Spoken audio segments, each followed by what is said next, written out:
அன்பே சிவம் படத்துல வர ஒரு ஃபேமஸ் லைன், அடுத்த வினாடி ஒளித்து வைத்திருக்கும் ஆச்சரியங்கள் இவ்வுலகத்தில் ஏராளம். போனி பிரவுன் அப்படிங்கிற இந்த லேடிக்கு தான் ஹஸ்பண்ட் கூட டைவர்ஸ் ஆகுது.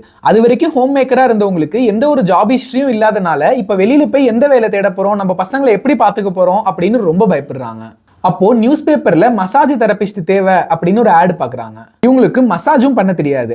ஆனா அந்த பேப்பர்ல இருந்த மத்த ஆடை பார்க்கும் பொழுது இந்த மசாஜ் ஜாப் நம்ம ட்ரை பண்ணலாம், அது என்னன்னு பார்த்து கத்துப்போம் அப்படின்னு நினைக்கிறாங்க. அதனால தான் கையில கடைசியா இருந்த கொஞ்சோண்டு காசை வச்சு ஒரு மசாஜ் கிளாஸ்ல ஜாயின் பண்ணி அந்த சர்டிபிகேட்டையும் பினிஷ் பண்ணி அந்த ஜாப் வாங்குறாங்க. லக்கிலி இவங்க அந்த சர்டிபிகேட் முடிக்கிற வரைக்குமே அந்த ஜாப் ஓப்பனிங்லேயே தான் இருந்திருக்கு. அது ஒரு சின்ன ஸ்டார்ட் அப் கம்பெனி, வெறும் 39 பேர் மட்டும் தான் ஒர்க் பண்றாங்க. இப்ப இவங்க ஜாயின் ஆனதுனால மொத்தமே அந்த கம்பெனில 40 பேர் தான் இருக்காங்க. இவங்களோட வேலை என்னன்னா, அந்த மீதி இருக்கிற 39 சாஃப்ட்வேர் இன்ஜினியருக்கும் ஃபுல் டே அவங்க எப்பெல்லாம் கேட்கறாங்களோ அப்பெல்லாம் மசாஜ் பண்ணி விடணும், அப்பதான் அவங்களால ஃபோக்கஸ்டா ஒர்க் பண்ண முடியும் அப்படின்னு இவங்களை ஹையர் பண்றாங்க. அந்த கம்பெனி இவங்களுக்கு $450 ஒரு வீக்குக்கு கொடுக்குறாங்க. அது மட்டும் இல்லாம மாசம் மாசம் அவங்க கம்பெனில இருந்து ஒரு குட்டி போர்ஷனை ஸ்டாக்கா கொடுக்குறாங்க.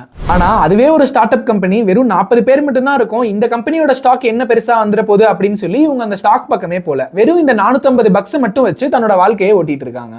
கொஞ்ச நாள் ஆகுது, அந்த கம்பெனி ரொம்ப ஃபேமஸ் ஆகுது, இவங்களோட சேலரியும் இன்க்ரீஸ் ஆகுது. ஓகே, இப்ப கம்பெனி தான் பெருசாயிருச்சு, இப்போ அந்த ஸ்டாக்ஸ் என்ன ஆயிருச்சுன்னு பார்ப்போம் அப்படின்னு சொல்லி இவங்க அந்த ஸ்டாக்ஸை போய் பார்க்கறாங்க. இவங்க அந்த ஸ்டாக்ஸ் செக் பண்ணும் பொழுது இவங்க ஆல்ரெடி ஒரு பில்லியனர் ஆயிட்டாங்க. அதுக்கான காரணம் அந்த கம்பெனியோட ஸ்டாக்ஸ் அவ்வளோ வேல்யூபிள் ஆயிருச்சு. இவங்க ஒர்க் பண்ண அந்த கம்பெனியோட பேரு தான் கூகுள்.